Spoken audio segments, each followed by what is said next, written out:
Hey guys, welcome back to my channel Amrita Nikal Simple Blogging. আজকে আমার টপিকটা থাকবে ম্যানিপুলেশন অ্যান্ড ইটস টার্মস। তো তার আগে আমি ভিডিওটা স্টার্ট হওয়ার আগে আমি কিছু কথা একটু বলে দিতে চাইছি। সেটা হচ্ছে অনেকেই আমাকে বলেছো এই টাইপের ভিডিও করতে, তাই আমি করছি। অ্যান্ড যাদের ভিডিওটা দেখতে ভালো লাগবে না, please you can go. I am not forcing you to look after my videos, please you can go. তো আমি আজকে মূলত ম্যানিপুলেশন নিয়েই বলবো। What is manipulation? Manipulation is something that we use or we controls for our own advantages, যেটা আমাদের নিজেদের স্বার্থের জন্য আমরা ইউজ করে থাকি। That is manipulation. এটার অনেকগুলো টার্মস হয়। That is silent manipulator, isolation manipulator and gas lighting manipulator. এই গ্যাস লাইটিং মানে হচ্ছে গ্যাস লাইটার, সেটা নয়, এটা হচ্ছে ম্যানিপুলেশনেরই একটা ভাগ। এই ম্যানিপুলেশনটা আমাদের সাইকোলজিতেও একটা পার্ট জুড়ে রয়েছে। Those who were those manipulator person, আমাদের এদের থেকে একটু সাবধানে থাকা উচিত। তো সেটাই আমি আজকে আমার ভিডিওতেও শেয়ার করব। আমি একটা কেস স্টাডি বলছি। তার ক্যারেক্টারের দুজন আছে, একটা হচ্ছে ক্যারেক্টার বি যিনি একটা ছেলে, আর একটা হচ্ছে ক্যারেক্টার সি যিনি হচ্ছে একটা মেয়ে। তো এবার আমি এই ভিডিওর মধ্যে দিয়ে এই তিন ধরনের যে আমি ম্যানিপুলেশন বললাম সেটাই আমি এই ভিডিওতে এই কেস স্টাডিটার মধ্যে দিয়ে আমি বলবো। যেই ছেলেটি ছিলেন এখানে, মূলত ছেলে বা মেয়ে যে কেউ ম্যানিপুলেটর হতে পারে, কিন্তু আমি যে কেস স্টাডিটা বলছি সেটা হচ্ছে একটি ছেলে। এই যে সি নামক যে মেয়েটি, যার ক্যারেক্টার আমি বললাম সি নামক মেয়েটি বিবাহিত ছিল। হঠাৎ করে তার স্বামীর সাথে তার বিচ্ছেদ হয়ে যায়। এবং বি নামক যে ছেলেটি, এ হচ্ছে ম্যানিপুলেটর।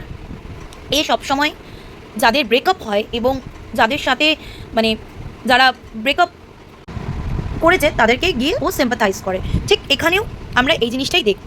তো এই ছেলেটি এই মেয়েটির সাথে কানেকশন হয় এবং ছেলেটি তার মেয়েটির বাড়িতে ঢোকে সাইলেন্টলি, মানে silent in the sense silent manipulator হিসেবে। তো তাদের বাড়িতে প্রত্যেকেই তাকে খুব ভালোবাসে, প্রত্যেকের সাথে ছেলেটি কানেক্টেড হয় এবং ছেলেটির প্রতি প্রত্যেককে সে ডিপেন্ডেন্ট করে। প্রত্যেকে, মেয়েটির বাবা মা, মেয়েটির পুরো পরিবার তার উপরে ডিপেন্ডেন্ট হয়ে যায়। আর সাইলেন্ট ম্যানিপুলেটরদের এটাই হচ্ছে কাজ, তারা প্রথমে নিজেকে মানে এমনভাবে তারা তৈরি করে যাতে পুরো ফ্যামিলি এবং মেয়েটি বা এখানে অন্য কোনো ক্যারেক্টার হতে পারতো তার উপরে পুরো ডিপেন্ডেন্ট হয়ে যাবে। এবং সে গিয়ে তাদের উইক পয়েন্টগুলোকে প্রথমে জানার চেষ্টা করে। যখন সে পুরোপুরি তাদেরকে নিজের প্রতি ডিপেন্ডেন্ট তৈরি করে ফেলে এবং তাদের উইক পয়েন্টগুলো পুরো জেনে যায়, তখন সে আস্তে আস্তে তাদের প্রতি কন্ট্যাক্টটা কমিয়ে দেয়। তার ফলে কী হয়, তাদের মধ্যেও যে মেয়েটি বা মেয়েটির ফ্যামিলির মধ্যেও উত্তেজনা বাড়ে। কেন ও আমার সাথে কন্ট্যাক্টটা কমিয়ে দিচ্ছে বা কেন আমার সাথে কন্ট্যাক্ট করছে না। ওরা তার ফলে ওকে আরও প্রায়োরিটাইজ করে, ওকে আরও প্রায়োরিটি দেয়। তার ফলে কন্ট্যাক্টটা ওরা আরও বেশি করার চেষ্টা করে। ছেলেটি তখন আবার কিছুদিনের জন্য কন্ট্যাক্ট করে। এইভাবেই প্রথম সাইলেন্ট ম্যানিপুলেটর হিসেবে ও ঢোকে এবং নিজের প্রতি ডিপেন্ডেন্ট তৈরি করে। তারপরে আস্তে আস্তে পুরোপুরি মেয়েটিকে নিজের প্রতি ডিপেন্ডেন্ট তৈরি করে ফেলবে। মেয়েটিকে এমন দেখাবে যিনি ও সবসময় মেয়েটির পাশে আছে, মেয়েটির জন্যই ও রয়েছে এবং মেয়েটি ওর সাথে সমস্ত কথাবার্তা সব কিছুই শেয়ার করতে পারবে। এখানে যে ম্যানিপুলেটিভ পার্সনটা, সে শুধু কিন্তু নিজের অ্যাডভান্টেজই নেবে, তাছাড়া কিচ্ছু নেবে না। যাই হোক, তারপরে সে মেয়েটিকে সেকেন্ড ইয়েতে আইসোলেশনে, এখানে আমরা দেখবো আইসোলেশনটা কী করছে।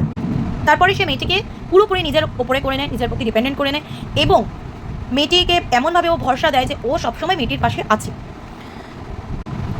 তারপরে কিছুদিন পর থেকেও মেয়েটিকে আইসোলেটেড করা শুরু করে। দ্যাট মিনস মেয়েটিকে ওর বাবা মার এগেনস্টে, বাবা মাকে মেয়েটির এগেনস্টে। এটাই হচ্ছে ওদের ট্রিক্স, আইসোলেটেড ম্যানিপুলেটরদের।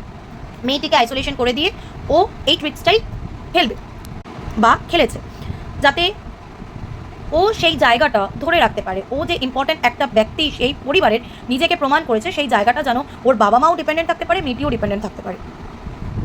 এমন নিজের ফেসটা তৈরি করবে সেই মেয়েটির কাছে, মানে এখানে যেহেতু ক্যারেক্টারটি একটু ছেলেকে দেখানো হয়েছে বা ছেলেটি ম্যানিপুলেটর, এমন তৈরি করবে নিজের ফেস, মানে নিজের ক্যারেক্টারটা মেয়েটির কাছে, যাতে ও মেয়েটির কাছে খুব ভালো একটি ছেলে এবং মানে ও সবসময় মেয়েটির জন্য আছে।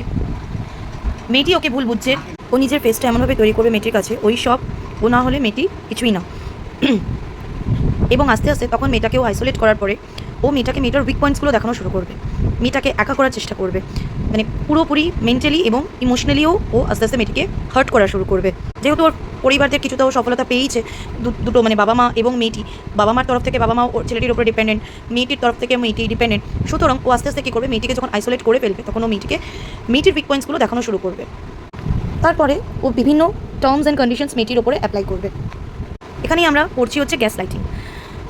এটি নিজের স্বার্থের জন্য, ছেলেটি নিজের স্বার্থের জন্য এখানে যতদূর যাওয়া যায় ও যাবে। যখন ওর মতন করে মেয়েটি চলবে না, তখন মেয়েটিকে ও জুতো দেখিয়ে ওখান থেকে বেরিয়ে আসবে এবং ওদের উইক পয়েন্টসগুলো, যেগুলো ও প্রথমেই আমি বলেছিলাম সাইলেন্ট ম্যানিপুলেটর হিসেবে ঢুকে ও জেনেছিল এবং ডিপেন্ডেন্ট তৈরি করে ওদের সবটা উইক পয়েন্টসগুলো নিয়েছিল, সেগুলোকে ও বাইরে বলবে এবং সেটাকে নিয়ে ও ওয়ান কাইন্ড অফ ম্যানিপুলেশন করবে। ও জেনে বুঝে মেয়েটির উইক পয়েন্টসগুলোকে টানবে। অ্যাকচুয়ালি যেটি মেয়েটির উইক পয়েন্টস নয়, ও জেনে বুঝে মেয়েটির কোথায় কম সেই জায়গাগুলোতে ও নোট ডাউন করবে, যেটা কি মেয়েটি আসলে নয়। গ্যাস লাইটিংয়ে মোস্ট প্রবাবলি ছেলেটি মেয়েটিকে বারে বারে নিজের অ্যাকশনের ওপরেই সেলফ ডাউটে ফেলে দেয়। যখন মেয়েটি ওর কথা শুনবে না, মানে ধরুন ও চাইছে মেয়েটি ওর জন্য কোনো ভিডিও করবে, বা সাপোজ মেয়েটি ওর কোনো বার্থডে সেলিব্রেট করবে, সেক্ষেত্রে মেয়েটি ধরুন করলো না, তখন সে যখন নিজে জায়গাটা পেলো না, তখন সে ওখান থেকে ইমিডিয়েট বেরিয়ে আসবে, মেয়েটির সেলফ ডাউটেই ফেলে দেবে যে তুই তো বলেছিলিস তুই আমার জন্য বার্থডেটা সেলিব্রেট করবি, তাহলে তুই করলি না কেন। মেয়েটি কিন্তু আদেও তাকে বলেনি যে সে বার্থডে সেলিব্রেট করবে, তাকে নিজেকেই সেলফ ডাউটে ফেলে দেওয়া যে আমি কি বলেছিলাম। এইভাবেও ধরুন মেয়েটি লাইটটা অফ করতে ভুলে গেল, তখন মেয়েটিকে বলবে তুই তো লাইটটা অফ করে দিয়েছিলিস, বা ধরুন মেয়েটি লাইটটা অফ করে গেছে, ওখান থেকে একটা রুম থেকে বেরিয়েছে অফ করে, ও এসে জ্বালিয়ে দিয়ে বলবে এই তুই কেন লাইটটা অফ করিস নি, তুই তো লাইটটা অফ করে যেতে পারতিস, রুম থেকে অফ করে বেরোতে পারতিস। কিন্তু আদেও মেয়েটার উপরেই মানে নিজের ওপরে সেলফ ডাউটটা তৈরি করে ফেলবে, তখন মেয়েটি আরও উইক হয়ে যাবে, আর সেখান থেকে ও বেরিয়ে আসবে।